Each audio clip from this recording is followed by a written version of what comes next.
Miércoles 23 de diciembre de 2020. Tres mensajes del Evangelio de hoy, tomados del Evangelio de San Lucas, capítulo 1, versículos del 57 al 66. Se le cumplió a Isabel el tiempo de dar a luz y tuvo un hijo. Oyeron sus vecinos y parientes que el Señor le había hecho gran misericordia y se congratulaban con ella. Al octavo día fueron a circuncidar al niño y querían ponerle el nombre de su padre, Zacarías. Pero su madre, tomando la palabra, dijo: «No, se ha de llamar Juan». Le decían: «No hay nadie en tu parentela que tenga ese nombre». Y preguntaban por señas a su padre cómo quería que se le llamase. Él pidió una tablilla y escribió: «Juan es su nombre». Y todos quedaron admirados. Y al punto se abrió su boca y su lengua, y alababa bendiciendo a Dios. Invadió el temor a todos sus vecinos, y en toda la montaña de Judea se comentaban todas estas cosas. Todos los que las oían las grababan en su corazón, diciéndose: «Pues, ¿qué será este niño?». Porque en efecto la mano del Señor estaba con él. Palabra del Señor. Gloria a ti, Señor Jesús.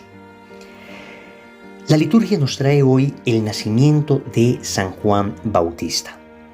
Y vamos a reflexionar 3 puntos sobre este Evangelio.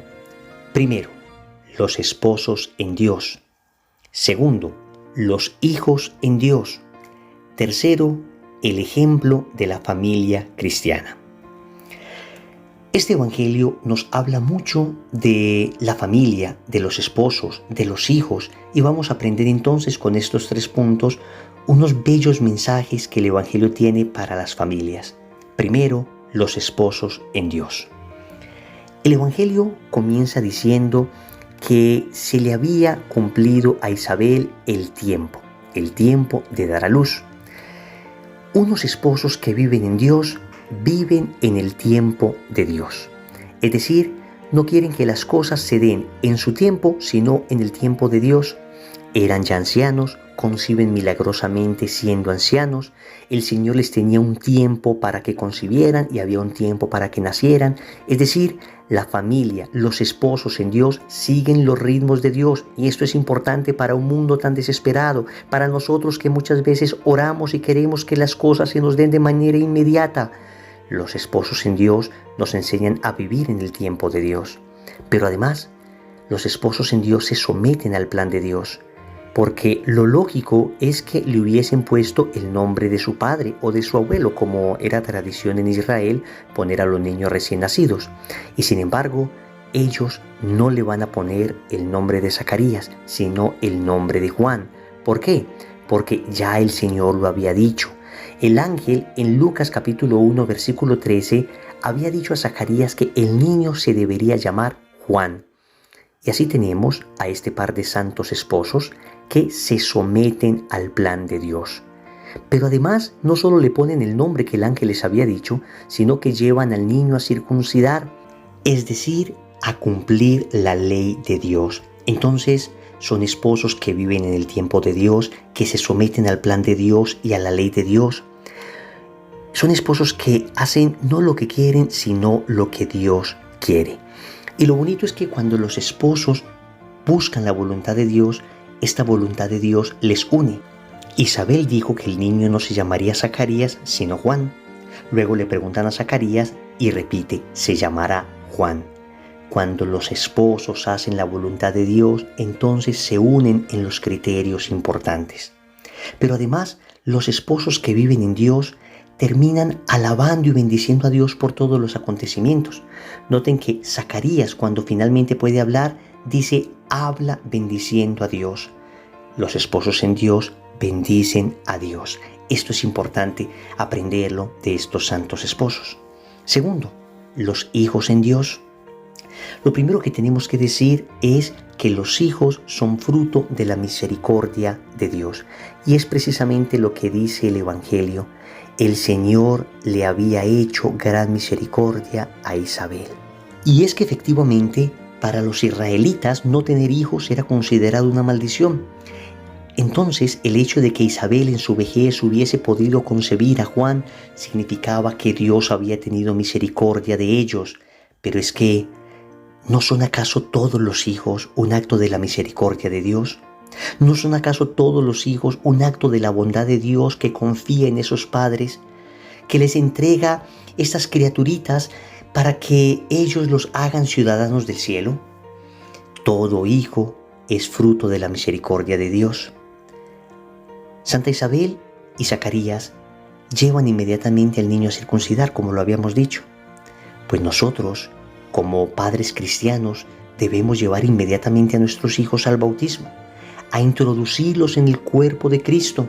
Con la circuncisión se introducía al niño en el pueblo de Israel. Con el bautismo nosotros introducimos a nuestros niños en la iglesia. Esto es lo que debemos hacer con los hijos cuando los queremos llevar a la fe. También es importante entender que los hijos son de Dios. El hecho mismo de que ellos no hayan escogido el nombre, sino que hayan dejado que Dios le diera el nombre, Juan, que significa gracia de Dios, ese es el significado del nombre Juan. Esto nos dice mucho a nosotros, que muchas veces creemos que los hijos son nuestros, que los hijos nos pertenecen, cuando en realidad tenemos que entender que son un don que Dios nos ha dado y que se lo debemos devolver a Él, los debemos llevar al cielo. Cuando se forma a los hijos bien, entonces podemos ver sobre nuestros hijos lo que el Evangelio dice que había sobre Juan. La mano de Dios estaba con él.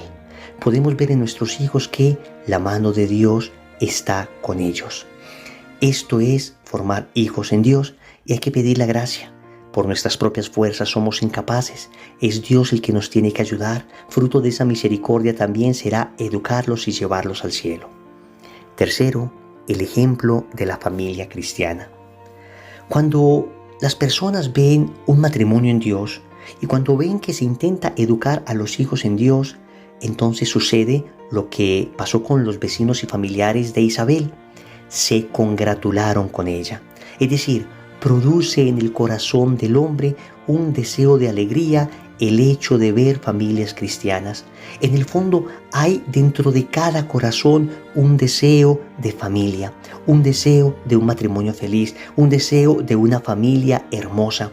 Y cuando se ven esas familias, en el corazón surge espontáneamente el deseo de congratularse con esas personas. Y créanme que hoy una manera de evangelizar será mostrar familias cristianas. Y las solas familias cristianas son elocuentes. Las solas familias cristianas viviendo la alegría de hijos numerosos, la alegría de hijos bien formados, la alegría de una familia de oración, la alegría de una familia unida, ya es un potente mensaje de evangelización. Dice el texto que todos quedaban admirados. Es que esto produce admiración. Y repito, hoy en una sociedad tan descompuesta, hoy en una sociedad donde el matrimonio no dura, en una sociedad donde las familias se han atomizado al punto que ya es difícil encontrar familias reunidas, cada cual llega a su casa, entra a su habitación, prende su televisor, prende su portátil, está pegado de su celular. Qué difícil es encontrar familias cristianas que se reúnan nuevamente en torno a la mesa. Pero cuando esto se encuentra, esto genera admiración. Genera admiración porque, repito, las personas se congratulan con esto. Es más, dice el Evangelio que todas estas personas se llenaron del temor de Dios. Es tan potente el mensaje evangelizador de una familia que vive en Dios, de una familia cristiana, que esto genera conversión, que esto genera santo temor de Dios, ese don del Espíritu Santo, que no es otra cosa que el reconocimiento del señorío de Dios, el reconocimiento de Dios como mi Señor, donde yo me siento criatura amada, hijo amado, pero sé que Él es mi Padre y debo todo respeto a Él y por eso voy a hacer todo para no ofenderlo. Esto se da cuando se contempla una familia que ha puesto a Dios en el centro. Esa familia irradia conversión. Y termina el Evangelio diciendo que todas las personas guardaban esto en sus corazones. ¿Has conocido tú una familia católica, verdadera? ¿Acaso no ha quedado esta familia grabada en tu corazón? ¿No ha quedado en tu corazón un deseo de una familia así? ¿No ha quedado en tu corazón un deseo de una familia como Dios quiere, es que nuestro corazón está hecho para esto. Nuestro corazón está hecho para esto. Recordemos entonces los esposos en Dios, los hijos en Dios, el ejemplo de la familia cristiana. Compromiso. Yo te invito para que tú, hoy, con tu familia, te reúnas y hagas una breve oración. Puede ser el Santo Rosario o puede ser una oración espontánea o simplemente un Padre Nuestro, todos tomados de las manos, pidiéndole a Dios que nos haga una familia como Él quiere. En el nombre del Padre, y del Hijo, y del Espíritu Santo. Amén.